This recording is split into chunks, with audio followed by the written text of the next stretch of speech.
On est en ligne avec Michel Chevalet. Bonjour Michel Chevalet. Bonjour cher ami, ça fait longtemps. Hein, ben, ça fait très longtemps, mais nous sommes des vétérans de l'info, journalistes scientifiques. Comment ça marche, Michel Chevalet? Voilà, vous êtes également consultant pour CNews. On avait envie de vous entendre ce matin. Ça fait effectivement très longtemps qu'on ne vous a pas eu, nous, en tout cas sur Sud Radio. Oui. Et de revenir sur le... Déjà, vous allez bien? Vous avez traversé le Covid sans encombre? Oui. On était confinés, mais comme vous, on a l'avantage d'être un peu à la campagne, c'est-à-dire en grande banlieue, parmi les arbres, avec un jardin, un pavillon, donc c'était pas très contraignant tout de même, il faisait beau, donc c'était sympa. Alors, ce week-end, on a pu assister au lancement de SpaceX et on voulait en savoir un petit peu plus sur cette conquête spatiale. Moi, je dois vous avouer que je n'ai pas compris le battage qu'il y a eu autour de ce lancement de fusée. Est-ce que vous êtes d'accord avec moi ? Alors, non, c'est vrai, mais même en tant que journaliste, en tant que spécialiste, c'est vrai que j'ai été surpris, si vous voulez, par l'importance médiatique, l'emballement médiatique à faire parce que maintenant il y a les chaînes d'infos continues, il faut meubler, mais c'est parce que l'actualité était retombée, si vous voulez, à côté. Il y a un premier phénomène, on va y revenir, c'est l'intérêt que ça portait. Et puis le deuxième, c'est que vous savez, dans notre métier, des fois un petit fait divers va meubler toute l'actualité parce que, entre nous, il faut diffuser quelque chose et quand il n'y a rien, on grossit démesurément. Et donc après, l'actualité très forte du coronavirus qui retombe fort heureusement, les rédactions ont dit on va faire des émissions spéciales et c'était parti. Et la machine s'est emballée. Alors on revient sur le fait. Alors, est-ce que c'est un grand événement? Non. Mais c'est un bon événement. Non, mais vous voyez, attends, la Lune, oui, c'était un événement énorme. Oui. Ok. Oui. Bon, après, il y a eu d'autres trucs. Bon, l'arrivée sur Mars, les premiers robots sur Mars, ça a été génial. Oui. Mars en direct dans votre salle à manger, c'était géant. Oui, j'ai fait des grands directs avec Claire Voix depuis la navette spatiale, depuis la station. Voilà, ok. Mais vous avez, qu'est-ce que ça vous a Non, oui, c'est vrai. Enfin, qu'est-ce qui se passe? Je crois que c'est la portée économico-politique. Techniquement, de vous à moi.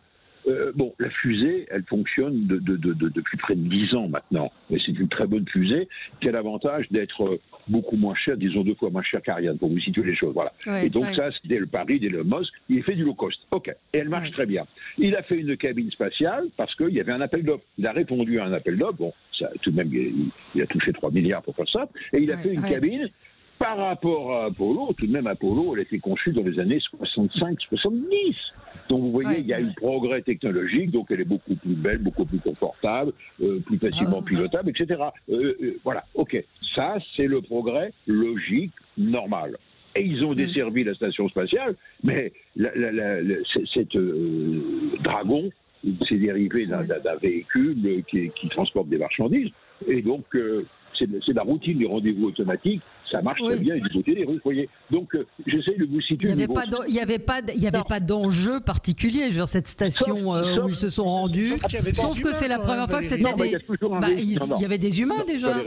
Non, mais Valérie, bien sûr. Oui. La cabine n'avait jamais volé. Elle avait volé en solo, toute seule, mais elle n'avait jamais volé avec des hommes. Et dès que vous avez des hommes à bord, évidemment, il y a un enjeu. Il y a un enjeu différent. Évidemment, voilà. C'est simplement, voilà, je vous ai situé les choses. Alors, ça n'enlève rien. Alors, par contre, à la réussite, bien sûr. Et ça n'enlève rien à la suite des opérations, parce que c'est ça qu'il faut voir. Et donc, l'enjeu, c'est l'enjeu politique, c'est-à-dire le retour, enfin, à l'espace des Américains qui, disons, quasiment pendant 10 ans, on nous voyait, ne savait pas trop où ils allaient, il n'y avait plus de volonté politique. Là, il y en a une. Il faut qu'on reparte dans l'espace, il faut qu'on soit indépendant, et puis on surveille du coin de l'œil les Russes qui vont revenir, et puis les Chinois. Voilà. Voilà la portée. Donc c'est une très grosse portée économique, si vous voulez, et politique.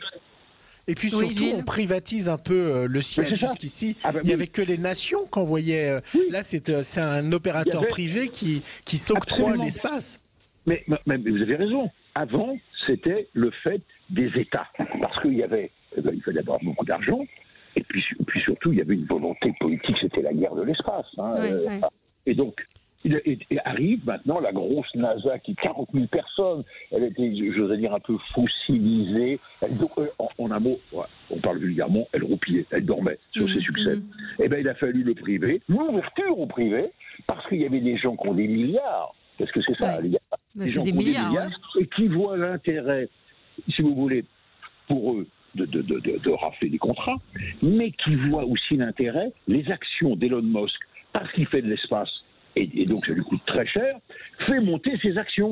Vous voyez le coût. Et comme ça, il peut vendre des voitures Tesla. Non, mais c'est une grosse opération. C'est une grosse opération de com. La prochaine bataille de l'espace, c'est quoi? C'est Mars? Alors, non, la Lune. Attendez, Mars, je crois que tous les deux on ne le verra pas, malheureusement. C'est très compliqué, très compliqué. Puis il faut un truc international. Et là maintenant, sur le plan international, de faire travailler avec les Russes ou les Chinois, je vois pas ça. Il y a Valérie, ne perdez pas de vue que derrière tout ça, il y a des connotations politiques et surtout, bien sûr, il y a les militaires qui sont derrière tout cela.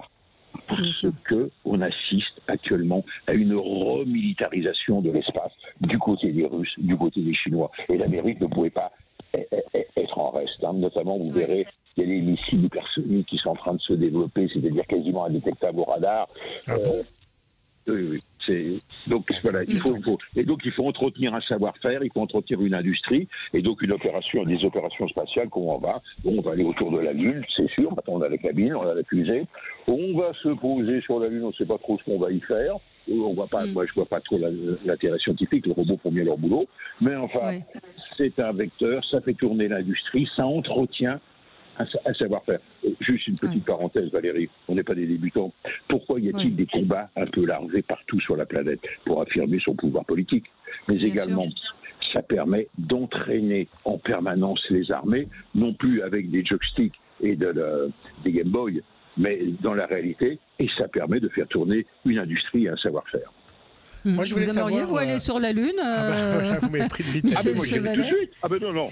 Vous iriez si demain il y avait un vol commercial possible? Mais ça va venir, justement, vous avez raison. C'est ce qu'a fait Elon Musk et a laissé les coups. Elon Musk, lui, veut développer l'accès à l'espace. Bon, des fortunés, il y a des gens qui sont capables de mettre des $100 000 pour aller faire des calipettes là-haut. Hein.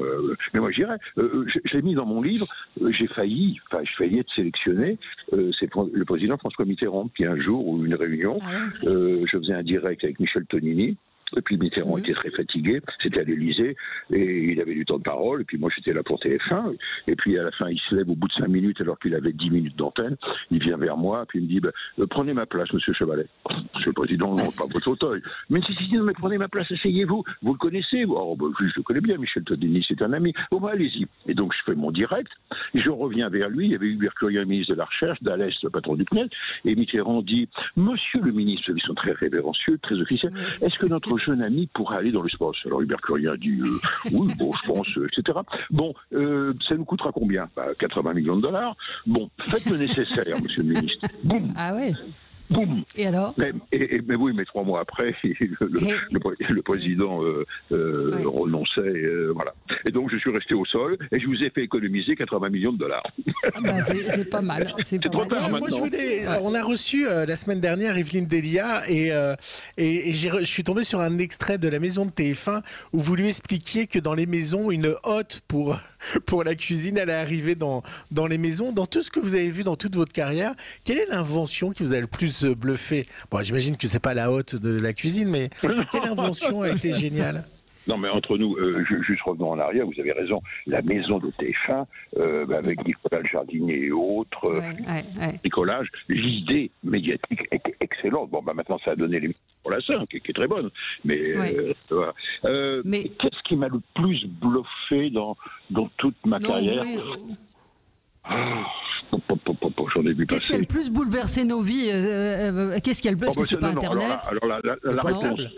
Alors, la réponse, c'est ce qui a le plus bouleversé notre vie, c'est l'arrivée de disons, tout ce qu'on appelle l'informatique, c'est-à-dire la numérisation de la société.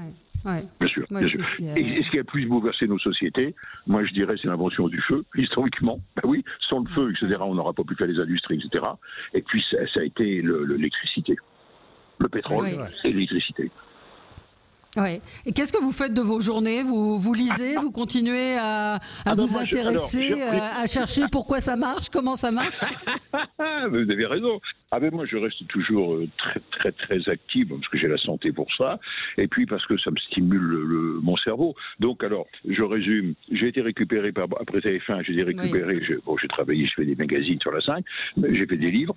J'étais récupéré par Bolloré, que je connaissais, qui m'a appelé, puis il m'a dit voilà, j'ai besoin, donne-moi un coup de main, j'ai une petite chaîne qui marche pas très bien, qui est pas très forte, bien me donner, voilà. Donc puis j'avais dit, c'est Étuyer qui était le patron de ça, et est tombé l'Airbus, vous savez, le Rio Paris, personne n'avait de contact, Thierry m'appelle, me dit Michel, viens en plateau, non, je veux plus, mais si, viens.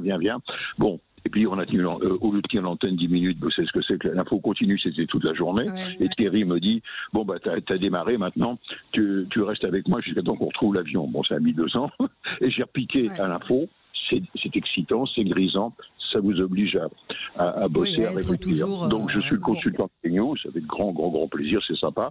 Et puis à côté de ça, j'ai une petite structure de production où moi j'agis comme conseiller. Par exemple, je travaille beaucoup dans le problème de la transition énergétique, je fais des conférences, parce que j'y crois beaucoup. Et notamment c'était Borloo qui m'avait demandé une exposition itinérante d'une maison en 2-3 modules, à l'intérieur qui est vivante, qui est meublée, et les gens voient comment elle marche, comment elle fonctionne, pour comprendre ce que c'est que les isolations, comment fonctionnent les panneaux solaires, comment fonctionnent les pompes à chaleur, etc. Donc ça, c'est mon autre aspect, c'est de concevoir des expositions pour le grand public. On peut dire quel âge vous avez, Michel Chevalet? À votre avis? Je viens de regarder sur Wikipédia, vous avez 81 ans, vous allez avoir 81 ans en août prochain, le 30 août prochain. Écoutez, je trouve que François de Closet et vous êtes des exemples de longévité, de dynamisme et Drucker, hein. Et Drucker aussi, absolument. Mais il est un tout petit peu plus jeune que vous, Michel. On a fait notre service militaire quasiment ensemble avec Michel. Ah ouais. Non, mais en tout cas, ça montre que voilà, il y en a sous le pied de ce qu'on appelle les seniors aujourd'hui. Michel Chevalet, merci d'avoir été avec nous.